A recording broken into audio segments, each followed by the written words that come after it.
Welcome to the Trippy Comms NBA Midseason Report. We have gotten about halfway through the season here, just about time for the NBA All-Star break. It's been a pretty good season so far, but as we all know, in that second half, that's when the good teams really start, bringing their best to the table, and things start to get pretty tenuous as far as getting these last playoff spots and getting those number one seeds. So let's get into it. Of course, I'm RJ, Kyle, here to talk about just another great NBA season. What, just off the cuff, right off the bat, K-Mac, is there anything that really sticks out to you so far for this season? I'm liking the Indiana Pacers so far this year. I like everything that they bring. They have great defense. They have scores on that team. Of course, it's hard not to like Miami. And then from the other side, Oklahoma City, I'm a big fan of this year. Yeah, the Thunder, definitely good to see them coming out strong. Of course, without our man Russell Westbrook, so Durant's really pulling it off. But that said, let's get into it. Let's break down the teams and how they're doing thus far. Now, we will start off with the Eastern Conference, of course. We got to start off with none other than the Southeast, home to the two-time defending champion Miami Heat, LeBron James, Dwayne Wade, Chris Bosh and company. Once again, of course, looking strong. LeBron James is having another great season. Dwayne Wade, of course, isn't really playing, as much as we're used to seeing him play. Of course, he's been a little injury prone lately. He's still been pretty effective, though.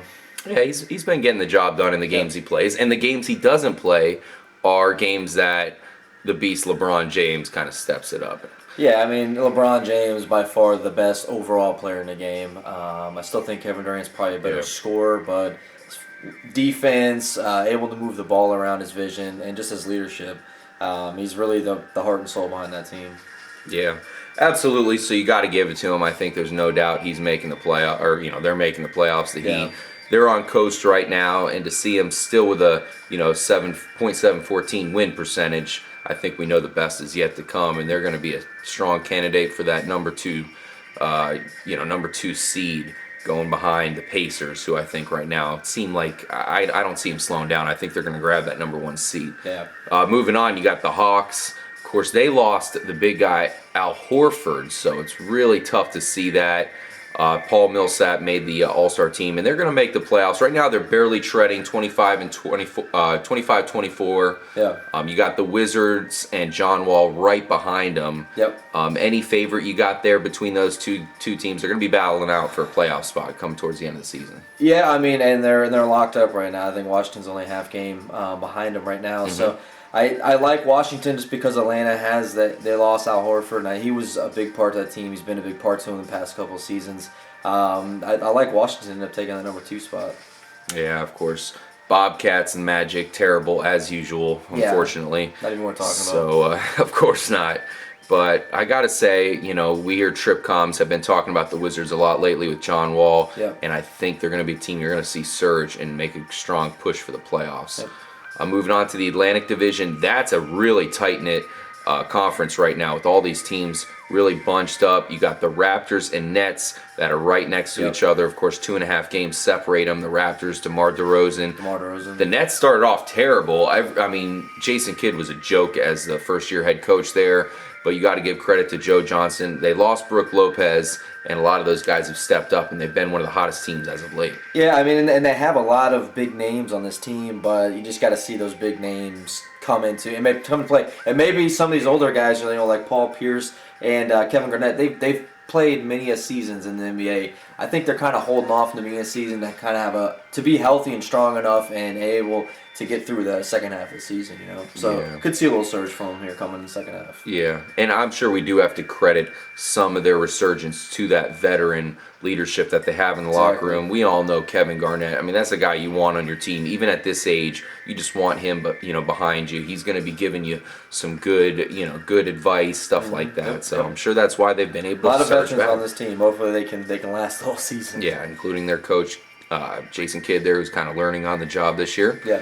And then the Knicks, looking terrible right now, 20-31, but they have so many weapons. They have to me the second best scorer in the league, Carmelo Anthony. Just pure offensive player. You can't really stop him. You just hope to limit him. Yeah. Yep, and of course you got Felton, point Yeah, guard. I Brandon mean, that's Felton. a quality player. Yep. And Stoudemire. Moves the ball So around. who knows what the hell's going on there? Just joke after every year. Last year they made the playoffs, so they looked like they might be able to get a push, but just can't really can't get your finger on that Knick team. They're still out. They're still in the playoff race, even though they have a 20-31 record. So it's kind of a joke. Yep. Moving on to the Central Division there in the Eastern Conference, the Pacers, as I mentioned earlier, definitely our favorites for that number 1 seed, despite the powerful Heats being there in the Eastern Conference as well. They just look like they're on lockdown right now. What a good defensive team they are. Definitely all defense. I mean, Roy Hibbert is a beast and over the middle. He's snatching up everything. He's blocking up lanes. He's not letting other teams be able to run plays on him, which is crucial in basketball. And then you got guys like Paul George, who's just amazing scorers, amazing players. This team, like I think you told me that earlier, is that thing about Paul George is that his defense is so good that it's really, people don't really think about it. Everyone looks at how many points you score in a game. Yeah. The defense is really important. So Paul George to me is just he's been playing lights out. Yeah, I mean, I hate to say my NBA final pick, right away, but right now I'm really liking the Pacers versus Oklahoma.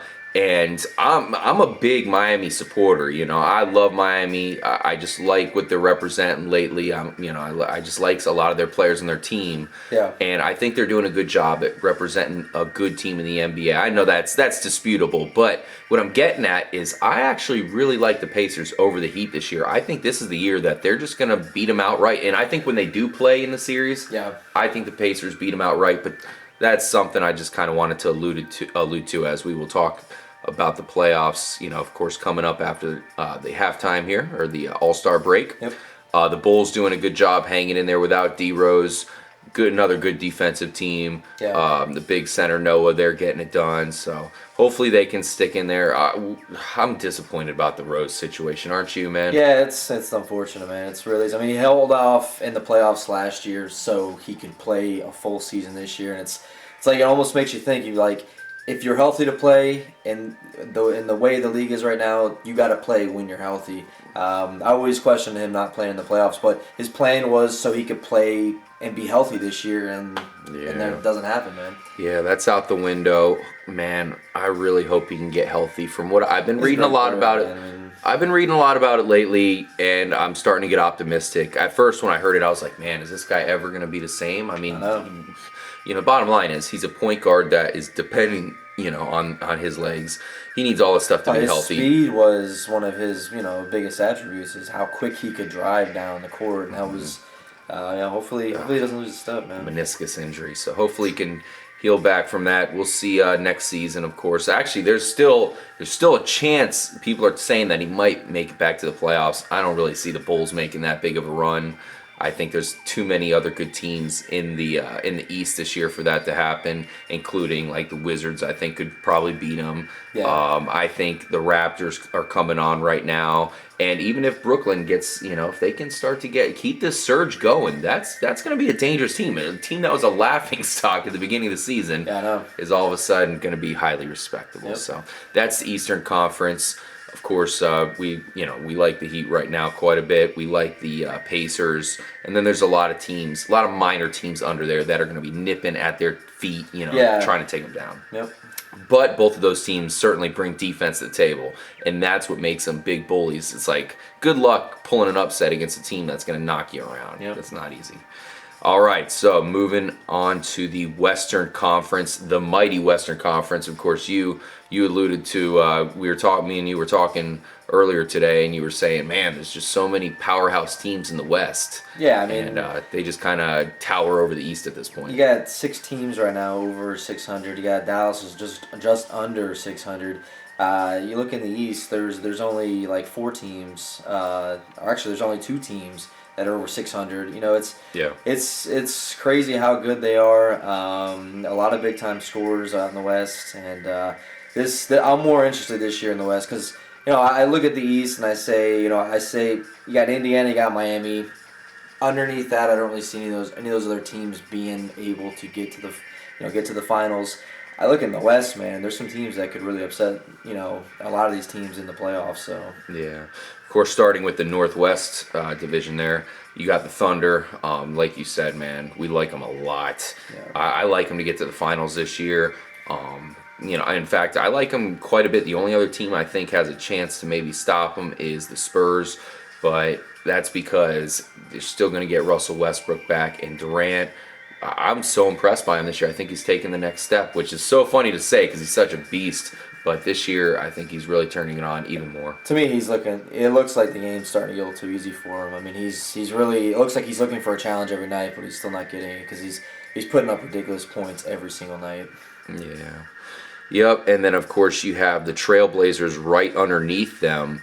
Of course, I don't think we're going to see them catch up to the Thunder, but they're definitely going to be a huge playoff contender. Yeah, I mean, this is one of the teams that I think in the playoffs they could easily upset a team. They're only 4 games back right now from Oklahoma. I don't think they'll be able to make a late season surge on Oklahoma to catch up and take the Northwest, but I do feel in the playoffs they could be pretty dangerous. Yeah, LaMarcus Aldridge. I mean, that's such a good player. Anybody who's out there playing fantasy basketball knows that LaMarcus Aldridge is not one of these big time players that we hear. He's not a household name, but fantasy wise, this guy just completely fills the whole stat board, and he's a monster for that kind of stuff. And you got Damian Lillard, who's been lights out on the opposite side too. So yeah, I'm excited to see him in the dunk contest. We'll have to talk about that. That's going to be a good one this year. Yep.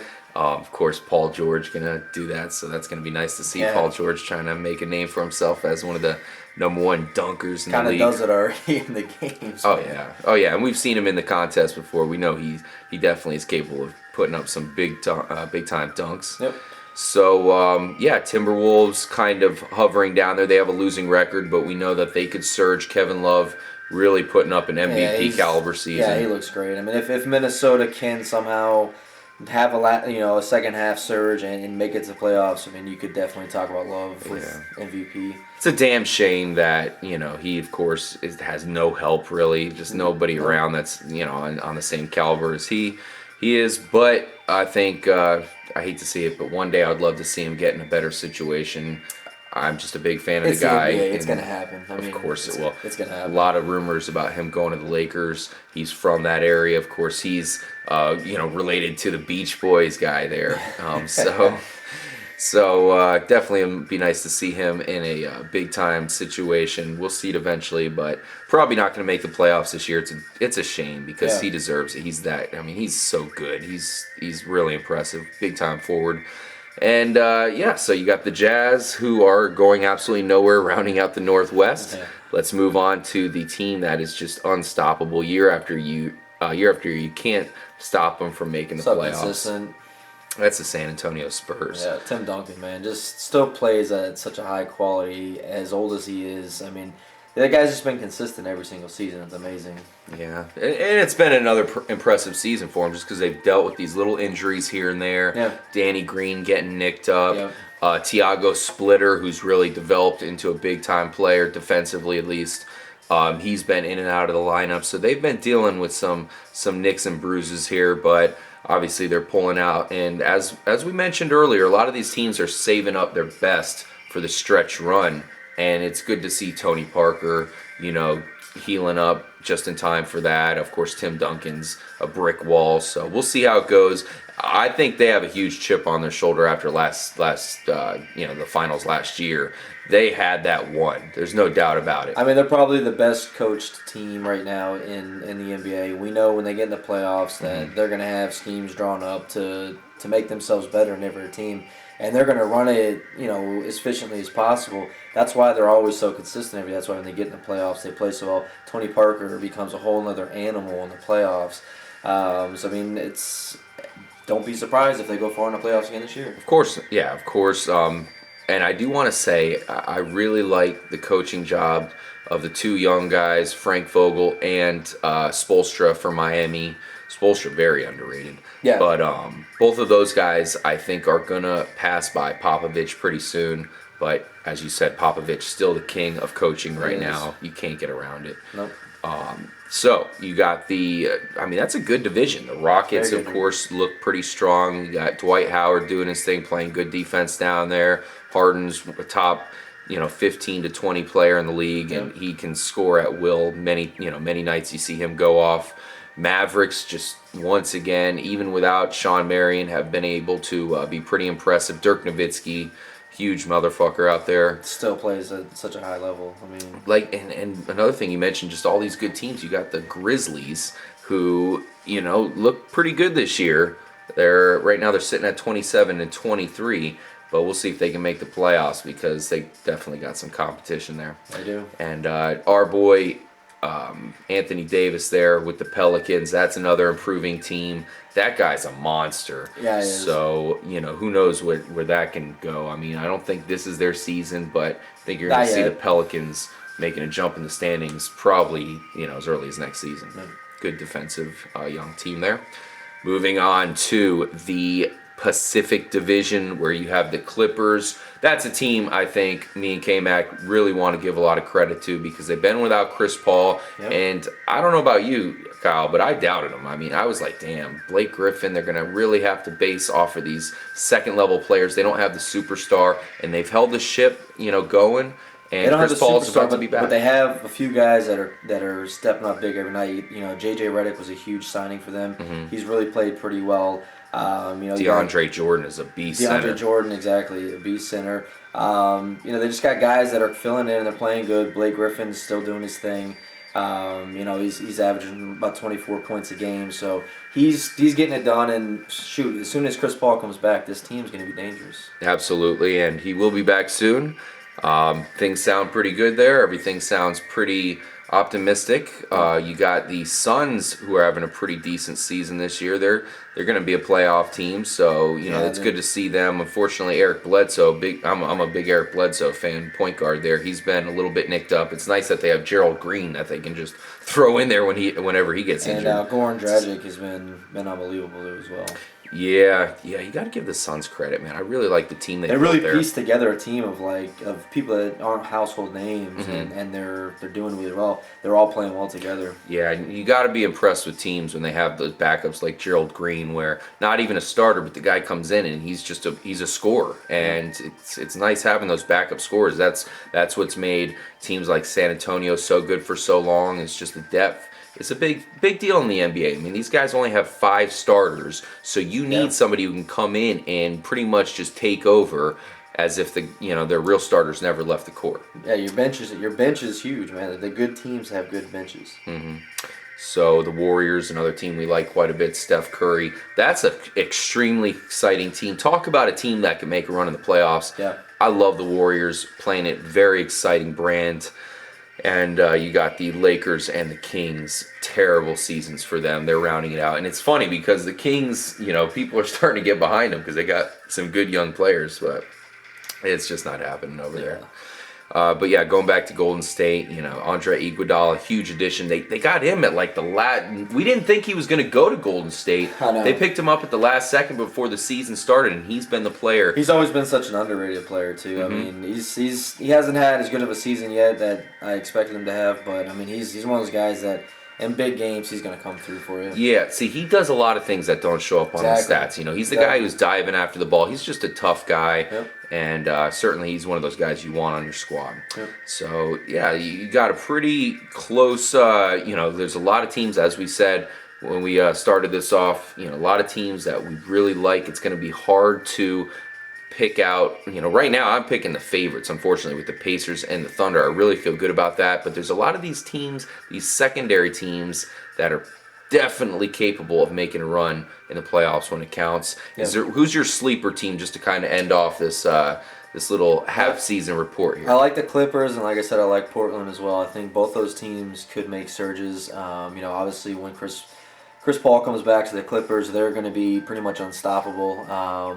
And I said Portland, man. I think they have a chance. So I don't see them beating Indiana or beating Oklahoma City, but as two teams that will surprise some people in the playoffs. Those are two of them. Yeah, good call. Portland is always one of those tough teams, and it's good to see them having another outstanding season. So thank you guys for joining us here for the NBA midseason report.